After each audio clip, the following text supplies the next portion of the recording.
Oi, pessoal, tudo bom? Vamos lá, vamos conversar aqui um pouquinho sobre um assunto que é fundamental para as provas que vocês vão fazer: separação de misturas. Aí vê bem, no nosso calendário, a gente ia ver separação de misturas homogêneas e heterogêneas separadamente. Mas como a nossa aula é uma aula bastante longa, eu preferi dar separação de misturas de uma vez só. Tá legal? E a outra aula, Guga, vai adiantar o conteúdo? Não. Na outra aula, a gente vai fazer uma revisão e exercício. Lembra que esse assunto é um assunto extremamente importante, mas um detalhezinho da lembrança, né? A gente tem que estar sempre lembrando o que é uma separação de mistura homogênea, heterogênea, quais são os tipos. Então, para facilitar o estudo, a gente vai fazer uma aula teórica e a outra uma revisão e exercício, certo? Então vamos embora, vamos começar falando aqui exatamente do processo de separação de mistura. E lembre, por favor, o processo de separação de mistura é um processo físico. Uhum. Separar é um fenômeno físico, tá certo? Mistura e separação de mistura são fenômenos físicos, não alteram a natureza da matéria. Enquanto que reagir, aí sim, reagir é um fenômeno químico, altera a natureza da matéria. Então, vê bem, nessa aula a gente vai precisar, pessoal, entender que, por exemplo, água e sal. Eu tenho lá uma mistura de água e sal. Eu consigo separar a água do sal. A água continua sendo água e o sal continua sendo sal. Então, como eu tinha falado agora há pouco, é uma separação de mistura, é um processo físico. Não alterou nada, tá certo? Cada um continuou sendo o que era antes. Então, coar café, catar feijão, peneirar areia, tirar a casquinha do amendoim, aquela casquinha rosa, né, meio vermelhinha do amendoim. Tudo isso é um processo físico, tá? Tanto nas misturas homogêneas como heterogêneas, nós vamos ter processos de separação. Por exemplo, filtrar, navegação, separação magnética, decantação, centrifugação, é tudo de mistura heterogênea. Já evaporação, destilação fracionada, destilação simples, é tudo de mistura homogênea. Certinho? Tranquilo até aí? Então, vem cá.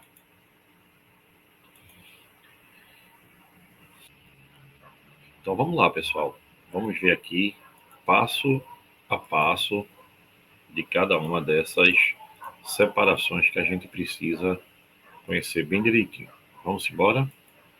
Vamos embora. Se conseguir colocar aqui, então vai ser melhor ainda, né, pessoal? Acontece. Olha aí. Vê bem. Então a gente falou aqui, né? O primeiro processo de separação de mistura é um processo mecânico, que a gente pode usar as mãos ou usar uma pinça, por exemplo. É a catação. Quando a gente fala de catação, a gente lembra logo, né? Aquela imagenzinha de catar o feijão, tirar a pedrinha do feijão, tal. Então aquilo ali é um processo realmente de separação de mistura. Mas, pessoal, existe algo, né, que é muito mais comum hoje em dia, que é extremamente rentável e que também tem uma questão social, tem uma questão ambiental, que é o catador de lixo, que na verdade não se chama mais esse nome, né? A gente chama o quê? Reciclador. Pessoal que trabalha com reciclagem. Então, antes de falar de reciclagem, deixa eu falar também de outra maneira que a gente conhece, que é ventilação ou abanação, que é você separar através de uma corrente de ar. Você joga o arroz para cima com a palha vai embora com o vento e o arroz cai. Isso é uma maneira de separar. Ou então, aquele amendoizinho com casca que tu sopra e a casca vai embora. Mas veja, falando ainda de reciclagem, né, a catação, é super importante. Você consegue reciclar o lixo, né, fazer dele uma riqueza, melhorar a vida das pessoas e também o meio ambiente. Então você tem vários tipos de reciclagem. Plástico, todo mundo conhece, garrafa PET, que é um grande poluente, né? Aí você também tem as sacolas plásticas, embalagem de produtos de beleza, vidro, tem garrafa, pote de vidro, frasco de alimento, copinho de requeijão, isso aí é sempre reusado em casa, né? Aí papel também, revista, caderno velho, folha, tudo mais. E metal, pessoal, esse aí é o grande, né? Que dá mais dinheiro, que é o cara, bebidazinha, latinha de refrigerante, o fio que a turma rouba, fio de de cobre que não pode, né? E por aí vai. Agora, vê bem, uma coisa importante é a gente agora falar da levigação. Vê, levigação é o que acontece no ouro de aluvião. O ouro de aluvião é aquele ouro que se tira da região mais ribeirinha, né, do rio, com uma bateia. Bateia, que daqui a pouco eu vou mostrar a você, parece uma panelinha, né, onde ele joga, tira, bota na margem do rio, vem a areia e ele começa a girar, né, com uma praticidade bem grande. A água vai levando o cascalho e a areia, que são menos densos, e vão ficando ouro, vai ficando ouro, que é um pouco mais denso. O problema disso, pessoal, é que na levigação se usa, às vezes, de forma ilegal, o mercúrio. Aí você vai perguntar, por que se usa mercúrio? Porque, vê bem, quando ele está girando a bateia, por mais que ele tenha ali um jeito, a água vai levando e às vezes leva um pouco de ouro, porque é bem pouquinho ouro que tem também, viu? Não vai vir uma pedrona de ouro, não. Vai vir uns pinguinhos de ouro. Então, para aumentar o rendimento, eles botam o mercúrio, porque o mercúrio prende com ouro, faz uma amálgama. Qual é a bronca? Primeiro que o mercúrio já vai entrar na água. Segundo, quando ele prender com ouro, depois que tu tirar o ouro ali com ele, tu vai ter que tirar ele do ouro. Como é que faz? Esquenta, né? Quando faz isso, o ouro fica e o mercúrio, ó, o vapor vai para o ambiente. Também vai dando o quê? Problemas sérios, né? Mercúrio é um metal pesado, então ele causa doenças.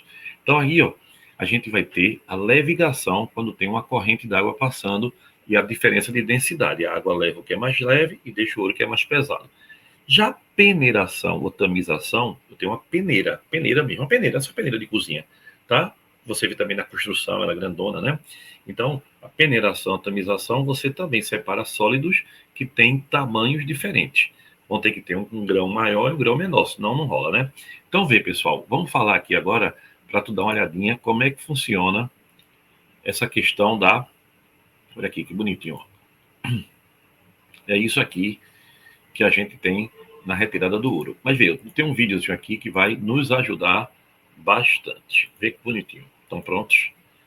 Venha, venha, vem, vem, vem, vem. Vamos lá.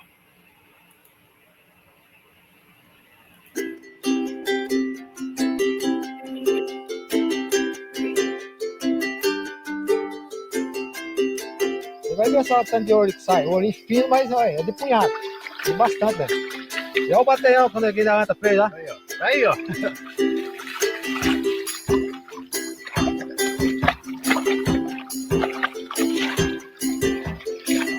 E aqui que é um lugar bom. Vamos ver o negócio aqui na bateria. Neguinho da anta, esse cara aqui é uma fera do garimpo. Aqui sai o minério, né? Qualquer lugar, né, que tenha ouro. Ela dá mais trabalho. Arranca aí, você bate e cava e lava o material, desengola o material e dá pouco ouro. Dá mais pouco. Fica bastante. Ó, bem pertinho pra você ver, ó. Já começou a aparecer. Dá uma olhada pra você ver. Dê uma olhada pra você ver. Não tem como contar, ó. Tudo isso aí. Deixa eu encostar mais perto.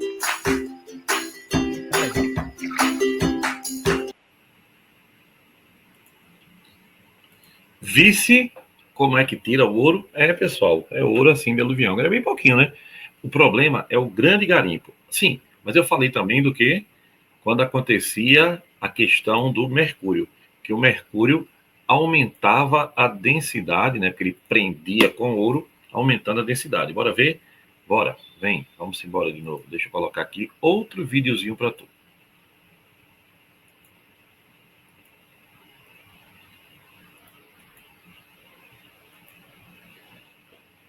Olha aí, pessoal, ó, o amálgama de ouro, o mercúrio vai prendendo o ouro e depois, ó, ele vai passando o maçarico, aquecendo, ó.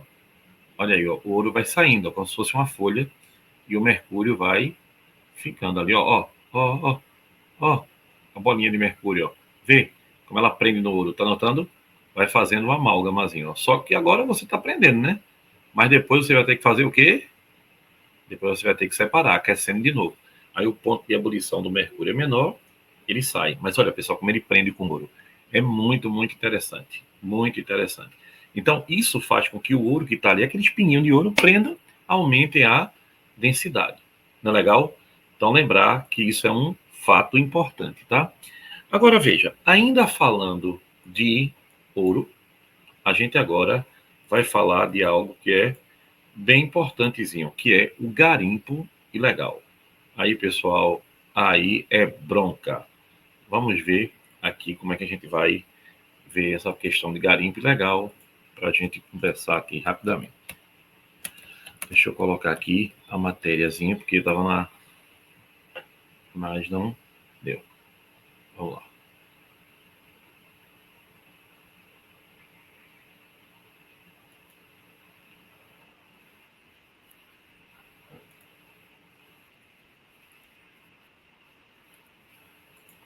Vem.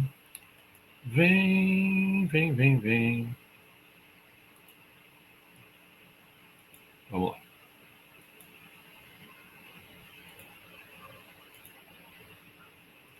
O Brasil vem registrando uma disparada no número de mortes em regiões de garimpos ilegais na Amazônia. Os povos indígenas são os mais afetados pela violência. Além de devastar o meio ambiente, o garimpo ilegal trouxe a violência para as reservas indígenas da Amazônia.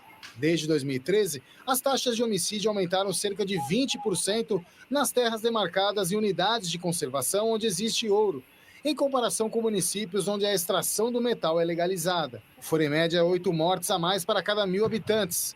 A violência adicional equivale a 3 ou 4 vezes a média dos homicídios na Europa e Ásia. O aumento da violência dentro das reservas indígenas aconteceu após a aprovação de uma lei em 2013, que instituiu o princípio da boa-fé na venda do ouro. Sem a necessidade de comprovar a origem, o ouro ilegal chegou até a venda ao custo de vidas. Foram analisados dados de 755 cidades da Amazônia com até 200 mil habitantes. Até 2013, a taxa de homicídio nesses locais nunca tinha superado a média de 35 a cada 1.000 habitantes, o que já é considerado alto. Depois da promulgação da lei, cidades com jazidas de ouro em áreas protegidas, como Itaituba, no Pará, e Alto Alegre, em Roraima, chegaram a ter uma taxa média de 47,4 homicídios para cada 1.000 habitantes. Para dizer que foi a lei é muito difícil. Assim, a gente não consegue afirmar, não, essa lei realmente provocou esse aumento de mortes, mas o argumento que a gente faz é que essa lei ela facilita o garimpo ilegal e aí, dessa forma, ela poderia levar a mais violência e a gente mostra que isso aconteceu de fato nos dados.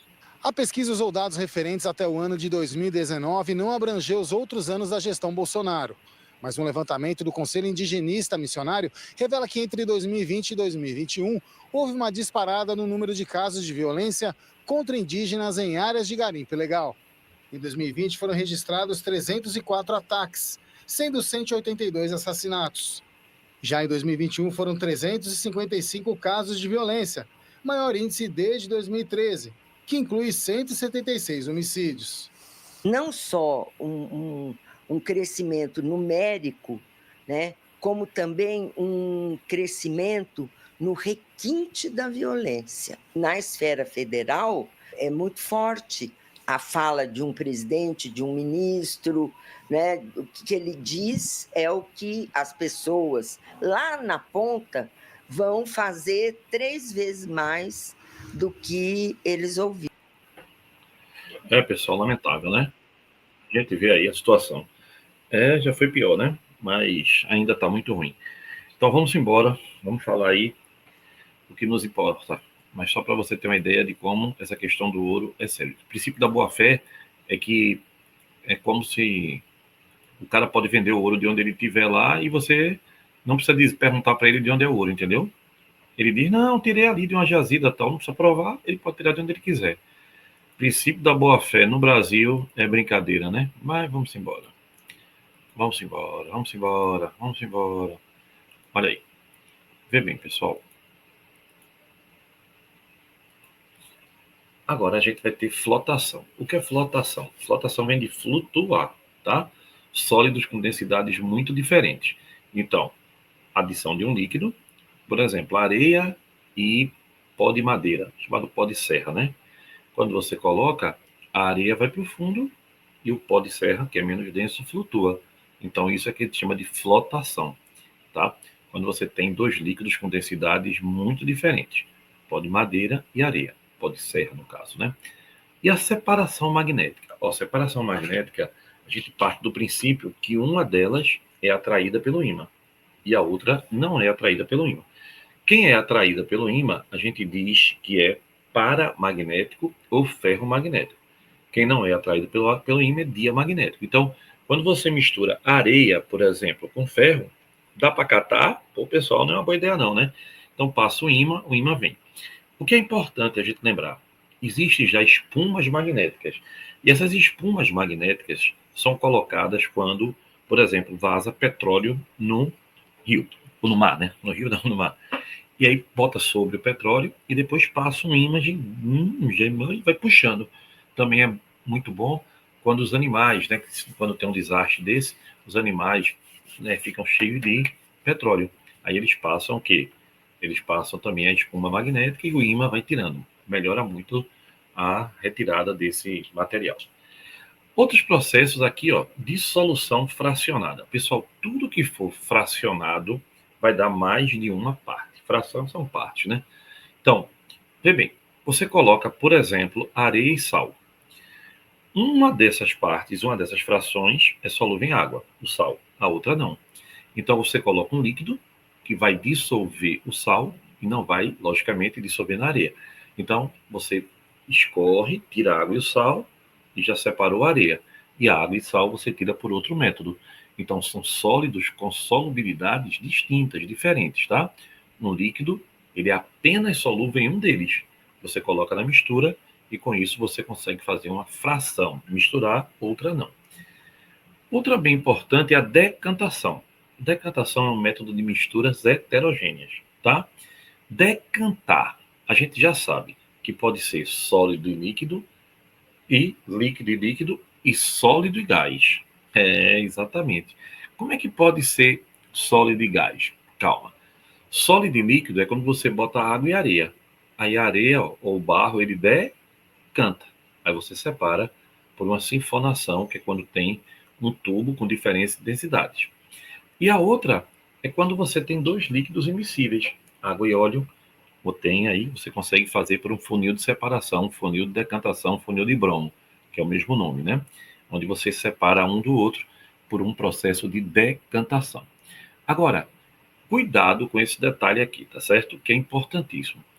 Eu posso acelerar uma decantação? Posso. Então aqui, ó, óleo e água, eu consigo separar pelo funil de decantação, funil de bromo. Ó, a água passou, fechou, ficou o óleo. Ótimo. Mas se eu quiser, né, depois separar o que sobrou ali, ó, eu posso fazer o quê? Fazer uma sinfonação, transferir a fase líquida por diferença de pressão, sifão. Pessoal, antigamente o pessoal sugava com a mangueira a gasolina do tanque, e aí roubava a gasolina para o outro lado. Isso é quando é baseado numa diferença de pressão, tá? Que é um processo com o seguinte. Mas, se eu quiser acelerar uma decantação, o que é que eu faço? Vê bem, é bem importante a gente lembrar isso. Se eu quiser acelerar uma decantação, eu faço uma centrifugação.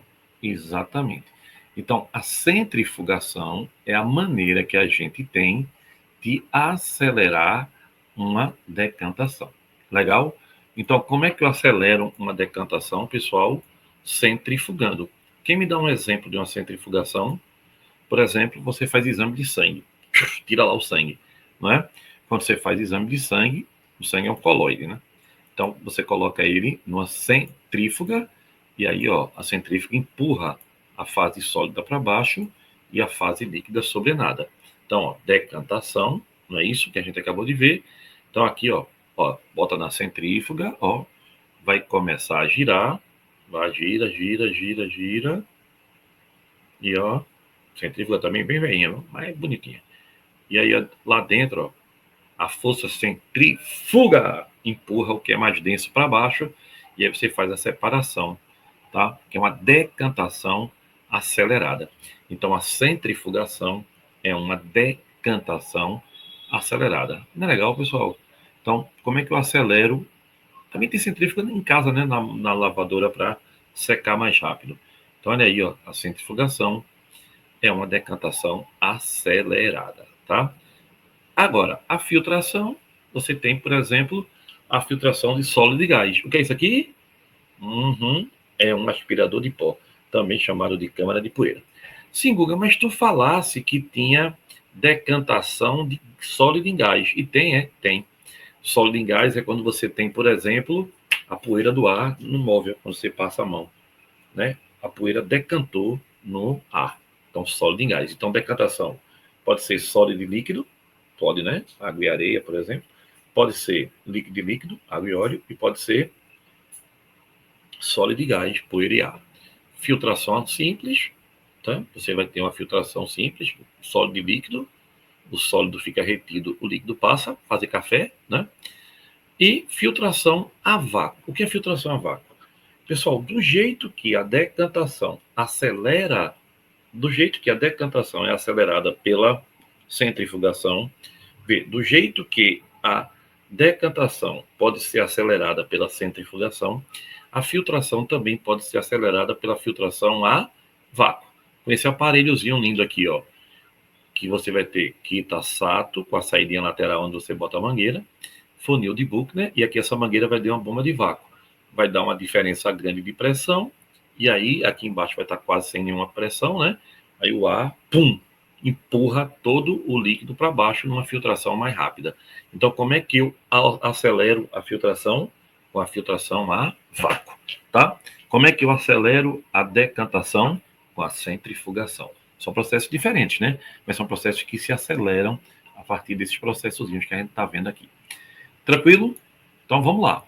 Aí, pessoal, você vai vendo, né, que é preciso memorizar vários tipos de separação de mistura. Vamos ver mais alguns aqui para você. Já deve estar dizendo assim, pô, Guga, que negócio decoreba da pitomba. Eu nunca disse que não era. Lembra? É decoreba mesmo. Mas tem que saber, viu? Não tem saída não. Viu? Amanhã é uma besteirinha. Faz um resuminho, faz questão, vai melhorando. Vê bem. Evaporação. Por exemplo, como é que você separa o sal da água do mar? Você deixa evaporar. Aí a água do mar, a água vai embora e o sal fica, né? Então, evapora o líquido e o sólido fica. Outra maneira é a fusão. O que é fusão? Fusão é passar do sólido para o líquido, não é isso? Fusão é passar do sólido para o líquido. Então, você aí, ó. Você vai ter... Peraí, só um minutinho. Então, você vai ter aqui, ó. Fusão é passar do sólido para o líquido, por meio da diferença do ponto de fusão. Então, como é que eu vou fazer fusão fracionada? Eu tenho que ter dois sólidos com pontos de fusão diferentes, tá? Eu tenho que ter dois sólidos com pontos de fusão diferentes. Então, você vai ter, por exemplo, enxofre e areia. Vê, o enxofre, ele sofre fusão. Ele vira líquido, tá? Areia, não tão facilmente, né? Então, você aquece, você consegue fazer com que o enxofre vire líquido e a areia continua no estado sólido e aí você separa, certo? Então, essa é uma fusão fracionada. Para isso, eles têm que ter o que, pessoal? Diferentes pontos de fusão. Legal? E aí, ó, processos agora, um bem conhecido, destilação. Destilação simples, que separa misturas homogêneas. E aí você vai ter água e sal, colocando esse aparelho lindo aqui, ó. Vê. Aqui você tem bico de Bunsen, tela de amianto que uniformiza o calor, balão de destilação, com a saídazinha, né? Condensador, e aqui pode ser um Andermatt, pode ser um balão de fundo chato, depende. Você coloca a mistura homogênea aqui. Água e álcool, água e sal, por exemplo. Água e álcool, bem conhecido, né? O álcool tem um ponto de ebulição menor do que a da água. Então, quer dizer que ele evapora primeiro. Então, ele evapora, passa por aqui, por dentro do condensador. As paredes do condensador são cheias de água, que ficam batendo na parede por onde passa o vapor do álcool. Quando essa água bate aqui na parede, lembre-se, a água não entra em contato, né? Só bate na parede. Ela dá um choque térmico. Aí o vapor de álcool que estava aqui volta a ser álcool. Então você tem o destilado retirando. Então é a melhor maneira de separar misturas homogêneas, assim como água e álcool, por exemplo, ou água e sal. Nesse caso, você aproveita os dois. Porque, por exemplo, água e sal, eu posso separar por evaporação? Posso, mas eu perco a água. E água e sal, água do mar, por destilação, eu posso separar? Posso. E o que acontece? Eu aproveito tanto a água quanto o sal. Tá certo? Que é um processo bem interessante. Legal? Vamos continuar? Vamos embora. Vem comigo. Pessoal, então agora a gente vai ver, né? Continuando aqui, retomando aqui rapidinho o que a gente estava vendo, né? Da separação de mistura. Lembra que eu falei da salina?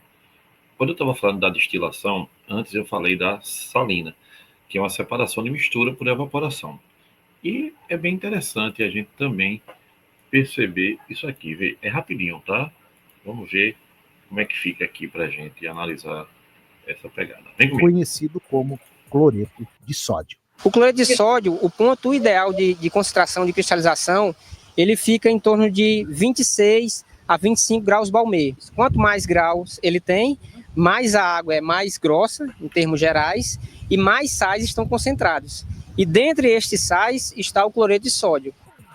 Após 6 meses, a água que ainda permaneceu no tanque, ela é retirada e bombeada novamente ao mar, e aí pode-se notar o sal ou cloreto de sódio cristalizado no fundo do tanque.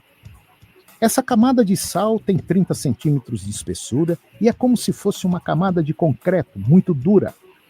A partir desse momento, começa mais uma etapa na produção de sal, a colheita dos cristais. O sal, ou cristais, ele é retirado com um equipamento especial e colocado nessas caçambas conhecidas como quibrás. A cada 3 minutos, um trator sai carregado com sal e segue para um processo importante, a lavagem dos cristais. Tá vendo, pessoal, como é interessante? Então aí, olha, lembre-se, mas nesse caso você perde a água, que a água evaporou, né? Então, a gente agora fica como a gente tinha falado antes. Se você quiser, então, aproveitar os dois, o que é que você faz? Você tem que fazer uma destilação. Aí vê bem, vamos lá. Vem comigo aqui.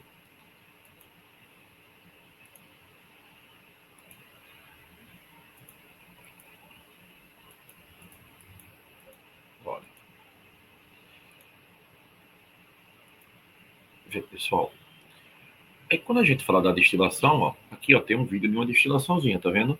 Você está aquecendo uma mistura homogênea. Aquele que tem menor ponto de ebulição evapora primeiro, vai passar, ó, que está sendo aquecido, ó, pelo bico de Bunsen, tela de amianto que uniformiza o calor, ó, balão de destilação, está saindo, vem para cá, ó, passou por dentro do destilador, a água entra por cima para entra por baixo para o balão estar sempre cheio, né? Se entrasse por cima, ela escorria, então entra por baixo para o condensador estar sempre cheio, e aqui começa a pingar o líquido, porque a água vai batendo, né? Vai dando um choque térmico, e aí vai transformando. Então, olha para cá, bem bonitinho, ó. Tá vendo, ó? A água entra por baixo, a setinha, e sai por cima, porque aí o condensador está sempre cheio, e a substância que está passando aqui, o vapor, leva o choque térmico e volta a ficar líquida, separando ele bem bonitinho. Agora, vê bem. A outra destilação que a gente precisa entender é a destilação fracionada. Lembra que tudo que eu falei que fosse fracionada é porque tinha várias partes? Então, vê, a destilação fracionada, ela se divide em várias frações, em várias partes, né? Então, a destilação fracionada, você vai também ter uma separação de misturas homogêneas de diferentes pontos de ebulição. Sai primeiro aquilo que for mais leve, aquilo que tiver menor ponto de ebulição. Então, sai primeiro o que tiver menor ponto de ebulição. E depois vai saindo os que são mais pesados, o que vão ter maiores pontos de ebulição. É o que a gente conhece, pessoal, no petróleo, né? No refino do petróleo. Então, primeiro sai o quê? Primeiro saem os gases, metano, etano, propano e butano. Depois sai nafta, gasolina, querosene, óleo diesel, óleo lubrificante, óleo combustível e tal. E lá no final sai a parte sólida, que é parafina. E o lixo do petróleo é o asfalto, o piche. Então, aqui ó, tem um videozinho que vai mostrar exatamente isso. Bora ver? O petróleo é constituído por uma mistura complexa de vários compostos com predominância de hidrocarbonetos. Uma de suas aplicações é como fonte de combustíveis para os meios de transportes e para a geração de energia elétrica. Outra aplicação do petróleo é como fonte de matérias-primas, ou seja, de substâncias reagentes para a preparação de novos produtos, tais como plásticos, tintas, detergentes, fibras têxteis e medicamentos. seja para ser usado como combustível ou como matéria-prima, o petróleo bruto, aquele que sai do poço, deve passar por uma separação de seus componentes, que é feita numa refinaria. O principal processo da refinação é a destilação fracionada, que separa o petróleo em misturas mais simples, chamadas frações. Nesse processo, o petróleo é aquecido em um forno a cerca de 600 graus Celsius, sendo vaporizado. O vapor produzido é enviado para a torre de fracionamento ou coluna de destilação, que é um tubo vertical formado por bandejas horizontais dispostas uma sobre as outras com temperaturas diferentes. As temperaturas das bandejas inferiores são mais elevadas que as das bandejas superiores. Ao subirem pela coluna, os vapores do petróleo são resfriados. Quando uma fração desses vapores atinge uma bandeja com temperatura menor do que sua temperatura de ebulição, ocorre a condensação dos vapores e o líquido resultante é retirado da coluna. Os vapores restantes, que têm pontos de ebulição mais baixos que a temperatura da bandeja, borbulham no líquido e passam para a bandeja superior, onde o mesmo processo se repete e outra fração é condensada e retirada. Isso ocorre continuamente ao longo de toda a coluna. Acompanhe a indicação das frações, seus intervalos de ebulição e a composição química representada pelos números de átomos de carbono nas moléculas constituintes de cada fração. O óleo lubrificante, constituído por moléculas com mais de 17 átomos de carbono, é a fração menos volátil, fervendo a temperaturas superiores a 305 graus. O óleo diesel, com 13 a 17 átomos de carbono por molécula, é usado como combustível em caminhões e ferve numa faixa de temperatura mais baixa, entre 235 e 305 graus. Em seguida vem o querosene, que ferve entre 175 e 235 graus e possui 11 ou 12 átomos de carbono em suas moléculas. Ele é utilizado como combustível em aviões. A gasolina, usada como combustível em automóveis, é constituída por moléculas que têm de 5 a 10 átomos de carbono e sua faixa de temperatura de ebulição está entre 40 e 175 graus. O gás, usado como combustível doméstico e industrial, é a fração mais volátil do petróleo, sendo constituído por moléculas que possuem de 1 a 4 átomos de carbono. O resíduo da destilação é usado para a fabricação de asfalto que pavimenta ruas e estradas. Ele é constituído por moléculas com mais de 38 átomos de carbono e ferve a temperaturas superiores a 510 graus. Então, pessoal, você vê, né, que a briga por petróleo é bastante, né, entendível aí, não entendível, mas assim, como o petróleo é rentável, né, por isso que a turma briga tanto. Veja, outro processo muito menos comum é a cromatografia. Vê bem, a cromatografia é através da cor, né? Você tem a distribuição dos componentes em duas fases. Uma fase é a fase móvel, tá? Que move por um solvente que é fluido, fluidifica, vai. E a fase parada, a fase estacionária, tá? A fase móvel, esse solvente ou é líquido ou é gasoso. A fase estacionária, que é fixa, tá certo? Ou ela é sólida ou ela é líquida. Logicamente, a estacionária não pode ser gasosa. Então, por exemplo, vamos ver, aqui a gente vai ter uma fasezinha de 3 coresinhas para a gente aqui. Bem fácil de fazer essa prática, tá? Vamos ver como é que a gente vai ter aqui o segredo das cores. Vamos lá? Então, vê. Esse tipo de cromatografia, pessoal, ela vai subindo pelo papel, pela capilaridade, ó. Então, o que é que ela é realizada sobre uma placa revestida por uma fina camada de um material que absorve. Não é absorve, não. É adsorve, tá? Prende na superfície. Sílica gel, aquilo que bota em bolsa, bota dentro de remedinho. Então, esta camada é a chamada camada estacionária. E o solvente vai passando por ela. Quando você olha para aqui, ó, vê bem, você vai colocar várias coresinhas, ó. Aqui, vários corantezinhos, tá vendo? 3 corantes diferentes. E agora vai ver o que é que vai acontecendo, ó. A fase móvel, é a sílica gel, né? E, ó, e você vai vendo que eles têm o quê? Velocidades diferentes. cromatografia. A partir, ó, da cor você consegue fazer essa separação. Olha aí, ó, a cromatografia em camada delgada. Vê, de novo, ó, você vai colocar os 4 corantezinhos, você vai saber qual deles, né, vai separar primeiro, qual deles vai ter maior capilaridade, qual deles vai se locomover com maior velocidade. Olha que bonitinho.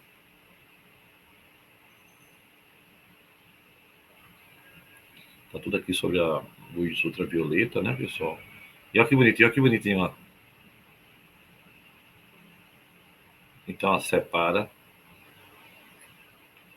os seus componentes principais. Não é legal? Então, lembrar, ó, aqui, ó, tem o naftaleno, octanoamida, ácido benzoico e a substância.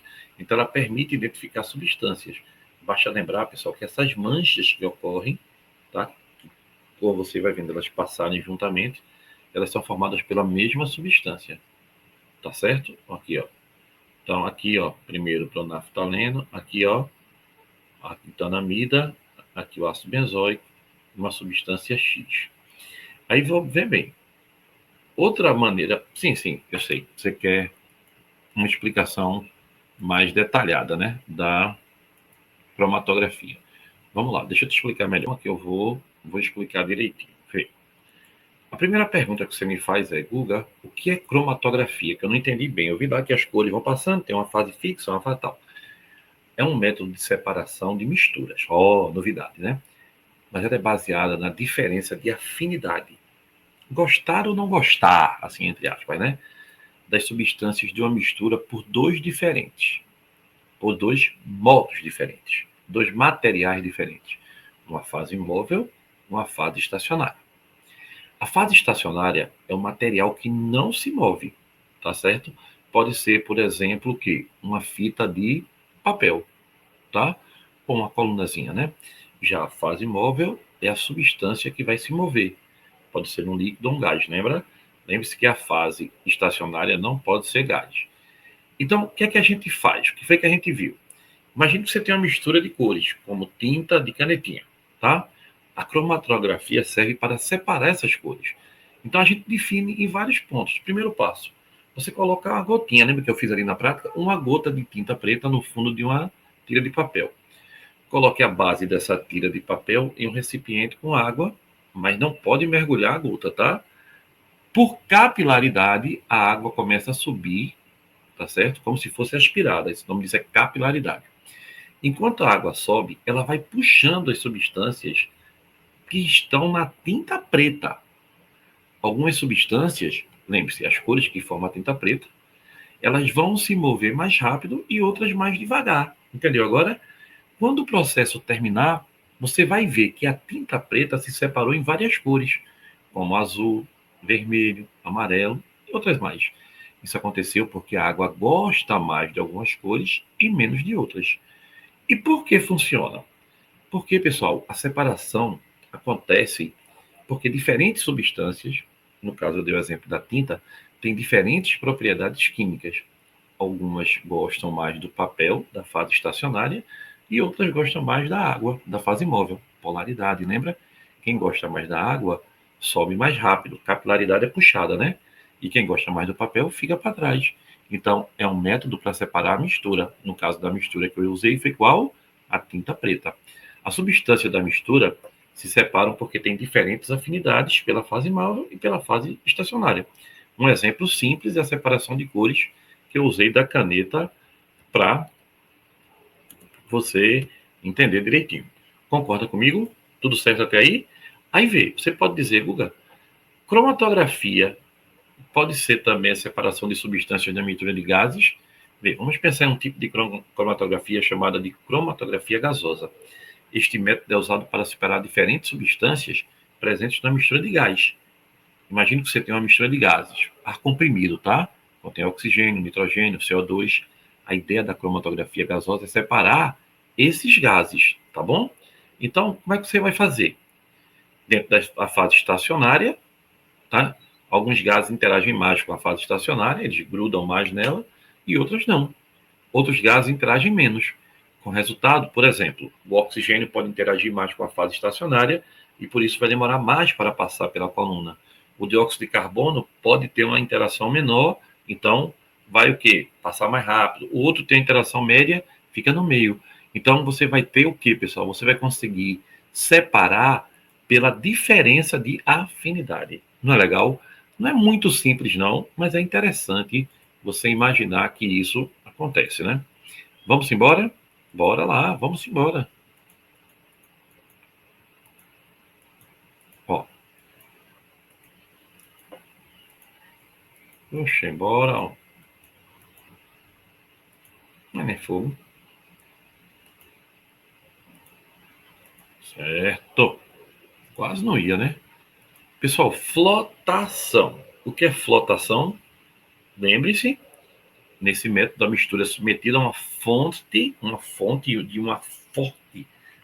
forte, uma fonte exaustiva de corrente de ar, que provoca a formação de bolhas que reúne uma parte da mistura na superfície. Flutuou, flotação, flutuou, tá? Então, é muito utilizado para separar minérios, tá, pessoal? Outro detalhe também da flotação é na água, né? No tratamento de água, no tratamento de esgoto, onde você junta em flóculos, né? E aí depois eles flutuam, né? Floculação e flotação. Sublimação fracionada. Olha, o que é sublimar?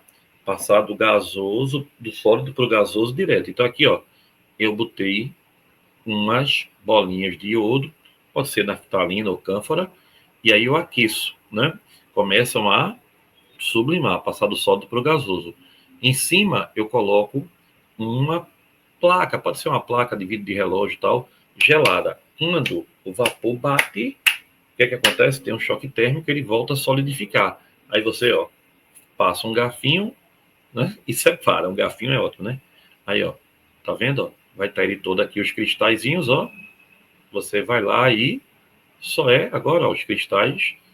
E você só é fazer o que agora? Raspar e separar. Não é legalzinho? Não é interessante? Então lembre-se disso para, no caso do iodo, né, que aconteceu. E o tratamento de água, pessoal? O tratamento de água é sempre interessante, né? Vê, a represa, tá? Vai puxar toda a água, né? Tá ali. Essa água vai cair dentro da estação de tratamento de água. Depois vai sofrer um processo. Você vai colocar um agente floculante. Ele vai flocular, formar grandes flóculos. Depois ela fica pesada, ela vai para baixo, decanta. Aí essa água passa para uma outra etapa, onde vai ter um filtro. Esse filtro vai ter carvão ativado para tirar os odores, vai ter granito, vai ter areia, né? A água passa por aí, ainda não está pronta para o uso, tá? Aí quando essa água passar por ali, ela está filtradinha, ela não está ainda boa, você ajusta o pH, coloca flúor para os dentes da população e cloro para matar os micro-organismos. E aí, pessoal, vai para o reservatório e do reservatório vai para a distribuição. Esse é um processo bem legal. Bora ver? A Sabesp é responsável pelo tratamento e distribuição da água no estado de São Paulo. Funciona assim: a água das chuvas e nascentes é armazenada em represas. Em seguida, a água é transferida por gravidade ou bombeamento para as estações de tratamento de água. Na chegada, a água passa por telas que retêm folhas e gravetos. Na próxima etapa, é adicionado cloro para eliminar bactérias e outros micro-organismos. Em seguida, a água recebe a adição de coagulantes.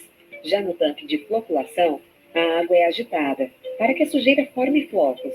No tanque de decantação, os flocos vão para o fundo, formando uma camada de lodo, que é tratado no local ou nas estações de tratamentos de esgoto, conhecidas como ETs. A água, então, é recolhida através de canaletas e escoada para os filtros. A sujeira que ainda sobrou fica retida nas camadas de carvão, areia, pedregulho e cascalho. No final do processo, a água recebe flúor para melhorar a saúde dos dentes da população, produtos alcalinizantes, quando necessários, para a proteção da tubulação, e mais uma aplicação de cloro para garantir qualidade microbiológica da água. Por fim, a água segue para reservatórios e depois para a torneira da sua casa. Legal, não é mesmo? Como vocês viram, o trabalho da Sabesp é fundamental. Então aí, pessoal, a gente tem exatamente esse sistema. Agora, e no esgoto? Pessoal, o esgoto também é importante, né? No esgoto, a gente vai ter um processo no arreio de esgoto. Ele também passa por uma grade, depois passa por uma caixa de areia, que é um decantador primário. Depois disso, parte do lodo que decantou vai para o sistema, para uma fase sólida, para sofrer outro processo do reciclo, e parte dele passa para o tanque de aeração. Lembre-se, pessoal, que essa areia do esgoto, tá? Ela é vendida, ela é rica, ela não pode ser usada em plantação de alimentos, tal, mas para reflorestamento e outras coisas pode. Vê o que é uma estação de tratamento de esgoto. Bora ver? Vamos ver como é interessante. De esgoto. É aqui, nas estações de tratamento de esgoto, ou ETs, que ocorre todo o processo de despoluição da água. O tratamento é dividido em duas etapas, denominadas fases líquida e sólida. A fase líquida tem início pela coleta. Após ser recolhido nas residências pela rede coletora, o esgoto é levado ao interceptor e, em seguida, às estações de tratamento de esgoto. Ao chegar às ETs, os efluentes, resíduos líquidos resultantes do esgoto doméstico, passam pelo gradeamento grosseiro, onde sólidos, como garrafas, pedaços de madeira e plásticos, ficam retidos nas barras. Em seguida, o esgoto passa pela estação elevatória de esgoto bruto. Esse equipamento, dotado de bombas hidráulicas, leva o esgoto para um nível superior, onde temos o gradeamento fino e os desarenadores. No gradeamento fino, ficam retidos nas barras materiais como papéis, papelões e tecidos. Ao chegar ao tanque de areia, o esgoto passa pelo processo de sedimentação. Os grãos de areia, mais densos, vão para o fundo. A etapa seguinte são os reatores Rafa. Dentro dos reatores Rafa, a matéria orgânica sofre decomposição por bactérias anaeróbias, resultando na remoção de grande parte dos sólidos. Ocorre também a separação entre as partes líquida, sólida e gasosa. A parte líquida segue para o próximo tanque, a sólida para o tanque de lodo e a gasosa para a central de queimadores de gases. Passamos então ao passo seguinte, o tanque de aeração. Através de adição de ar, micro-organismos aeróbios são estimulados a se alimentar de matéria orgânica no esgoto. O processo dá início à formação do lodo, reduzindo a carga poluidora da mistura. Para dar continuidade ao processo, o esgoto é levado ao decantador secundário.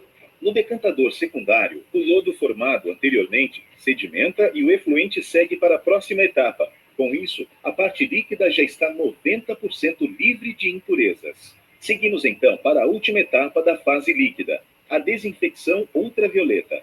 Neste ponto, o efluente é exposto a raios ultravioleta. Ao entrar em contato com a luz germicida, as bactérias presentes no esgoto têm seu DNA alterado. O objetivo é deixá-las estéreis e, portanto, inofensivas. Terminada essa etapa, o efluente já está limpo e pode ser lançado em rios e córregos. Agora que já conhecemos a etapa líquida do tratamento, vamos descobrir o que ocorre na fase sólida.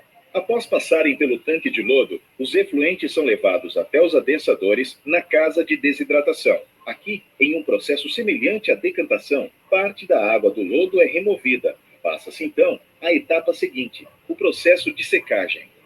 Na casa de desidratação, o lodo passa por um novo processo de secagem. O objetivo é reduzir o teor de líquidos na mistura, facilitando o transporte ao aterro. Finalmente, a parte do lodo que não foi digerida é reintroduzida no sistema. Para isso, segue novamente para a estação elevatória de esgoto. Com essa última etapa, o tratamento de esgoto chega ao fim. Pessoal, você vê, né, que é um processo bem interessante, né? Então, não é tão facilzinho não, né? Quais são as etapas? Gradeamento, caixa de areia ou desarenador, reator anaeróbico, filtro biológico aerado, decantação e desinfecção. É importante a gente lembrar disso aí. Outro método de separação de mistura é a dissorção, que a gente usou muito nas máscaras, né? Pessoal, vê, adsorver é diferente de absorver. Adsorver é prender na superfície, é o que acontece, por exemplo, na máscara. E absorver é colocar para dentro, né? Então, são processos totalmente diferentes. Ó. Absorção, uma substância embebida por outra, aumentando seu volume. Já a dissorção, a substância fica retida na superfície da outra, sem aumentar o seu volume. A máscara adsorve, né? Lembre-se disso. Filtro, a vela do filtro, né? Ou então carvão ativado, isso adsorve. Então, é muito utilizado no tratamento da água. Carvão ativado, ele pode ser usado na desintoxicação, né, da matéria. Também é usado como medicamento para tirar metais pesados do organismo, agrotóxicos e substâncias maléficas, que vai prendendo na superfície dele, e os odores também. Então, pessoal, como tu pode ver, né, é muita coisa para uma coisa só. Mas eu acho que deu para a gente ver uma aula boa. Tranquilo? Vamos embora. Semana que vem, mais exercícios. Beijo.